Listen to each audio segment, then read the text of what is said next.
Hello everyone, welcome to my royal family official channel. I hope everyone is having a wonderful day. Before we begin, please hit the subscribe button and give this video a thumbs up. Following a Buckingham Palace investigation, Meghan Markle's former assistant has spoken out on claims of mistreatment. Samantha Cohen, a staff member of the Duchess of Sussex, has acknowledged that she was one of 10 workers questioned in 2021 as part of an investigation. Employees from the past and present were asked to discuss their experiences working with Meghan in private. Since 2001, Samantha has been employed by the royal family. In 2021, she served as Meghan's private secretary at the time of the initial complaint. The ex-Suits star was charged with fostering a hostile work environment after she married Prince Harry in May 2018. In March 2021, Queen Elizabeth II funded a probe that asked current and former workers to talk confidentially about their experiences working with Meghan Markle. "I was only supposed to stay for 6 months, but stay for 18. We couldn't find a replacement for me. And when we did, we took them on tour to Africa with Harry and Meghan to show them the ropes, but they quit. As well while in Africa," Samantha said, referring to her first experience working for Meghan to the Herald Sun on Monday. The Mirror has been in touch with Meghan's agents to request a statement. Just a few days before Meghan and Harry's shocking in-person appearance with Oprah Winfrey, in which she declared that living as a royal was almost unsurvivable, there were allegations made against Meghan. The investigation was launched in response to claims that Meghan had repeatedly humiliated staff members and fired 2 personal aides. Meghan refuted the claims. But in 2022, it became known that the review's conclusions would not be included with the most recent data in a report on the Sovereign Grant Report. Lessons have been learnt and adjustments will be made, according to Buckingham Palace.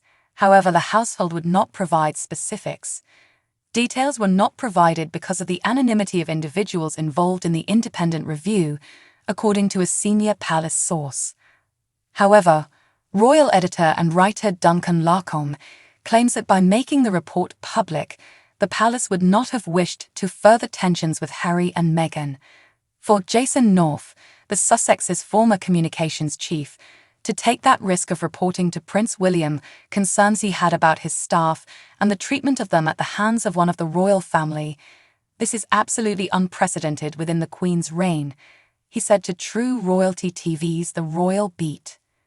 "I believe that the palace is afraid of the Duke and Duchess of Sussex, which is why they are not releasing any of this information. I believe they are aware that, should the report be made public, Harry and Meghan might then play the helpless victims and appear on Oprah. This is a peace offering or a way to prevent conflict," Larcombe continued. In contrast to other royals, Harry and Meghan are highly transparent about their personal lives. Yet, their accounts of their first date have generated some controversy. Meghan Markle and Prince Harry will commemorate their 6th wedding anniversary next month. Unlike other royal family members, they have provided an unheard-of window into their romance, down to the specifics of their first date. When discussing their relationship, the Sussexes have been remarkably candid. They discussed how they initially connected on Instagram before embarking on their first date to London's Soho House in their Netflix series. In his candid biography Spare, Harry also discussed their first meeting, describing in great detail his initial thoughts about the actress. He wrote, "I raced into the quiet room of the restaurant, saw her seated at a little area on a low velvet sofa in front of a low coffee table, and she was red-cheeked, puffy, sweating, and 30 minutes late. She had on heels, pants, and a black sweater. Even though I had no fashion sense, I could tell she was stylish. On the other hand, she had the ability to style anything. She was even more gorgeous in person than I had imagined from the glossy, glittery pictures I'd seen of her from TV shows and fashion campaigns. Heart attack gorgeous." Meghan also brought up their first date, which was soon after their marriage. However, her story and her husband's are not the same.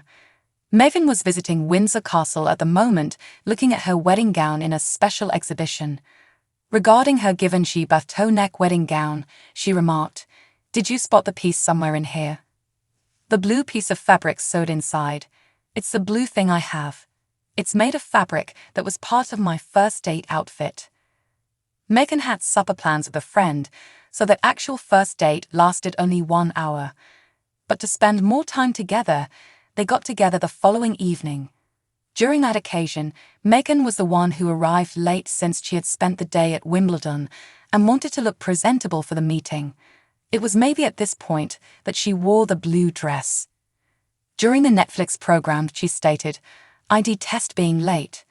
After returning from Wimbledon, I wanted to go home, take a shower, and then go out looking more like myself because, after all that getting dolled up." The Sussexes have a multi-million-dollar deal with Netflix, and it has been revealed that they are currently preparing to work on 2 different factual shows for the streaming service.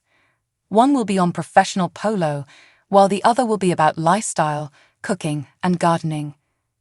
The Duchess recently debuted her new company, American Riviera Orchard, which is rumored to sell a variety of things, including cooking condiments and home decor items. This lifestyle show announcement follows her debut.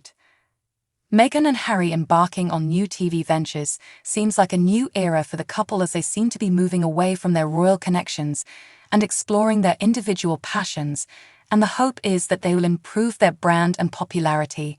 Public relations guru Lynn Carrot from Pressbox PR told The Mirror. The performances will explore each of their characters according to Lynn, which is a positive thing.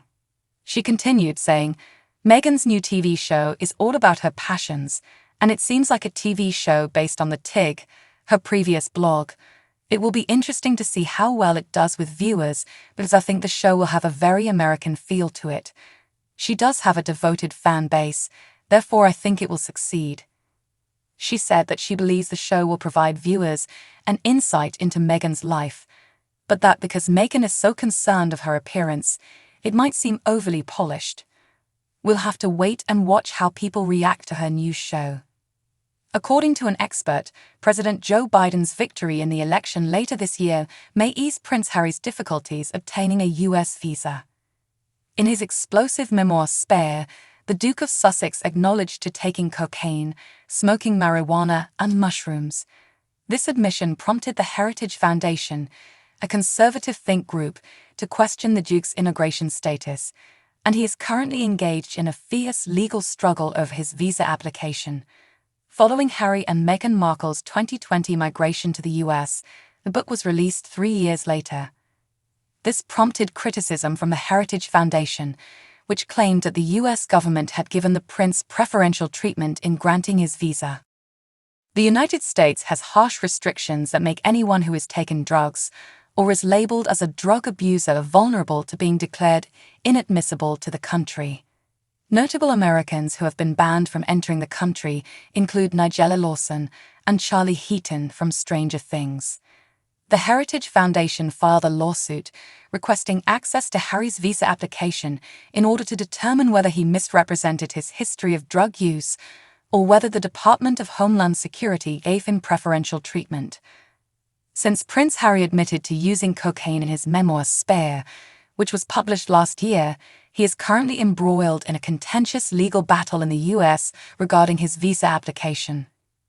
Following remarks made by the US ambassador in London that the Duke of Sussex would not be deported from the US while the Democratic president was in the White House, pressure is mounting on President Biden's administration. In an interview with Sky News, Ambassador Jane Hartley was asked if she thought Harry might be deported. The Heritage Foundation has taken exception at what she said. "Under the Biden administration, that is not going to occur," she stated. Later this year, President Biden will face off against Donald Trump in the US election. The former president has already threatened to deport Harry if it turns out that he lied on his visa application or received preferential treatment. A Heritage Foundation spokesman called the ambassador's remarks on Harry's situation extraordinary and asserted that the White House had categorically stated that the Duke of Sussex would not be deported, regardless of the verdict in the legal matter. They said, Ambassador Hartley categorically stated that the Biden administration will not deport the Duke of Sussex. Therefore, even in the most dire circumstances, the executive branch has now clearly declared that they will refuse to deport the Duke of Sussex, regardless of future circumstances. Though the matter is still pending before Judge Carl Nichols, the Biden administration has argued that the visa application should not be revealed due to privacy concerns. A person's past drug usage does not automatically prevent them from entering the US, but they are required by law to disclose it on their visa application. So what do you guys think about this update? Let me know in the comments below. And if you like my videos, please press like and subscribe for more. I'll see you guys next time.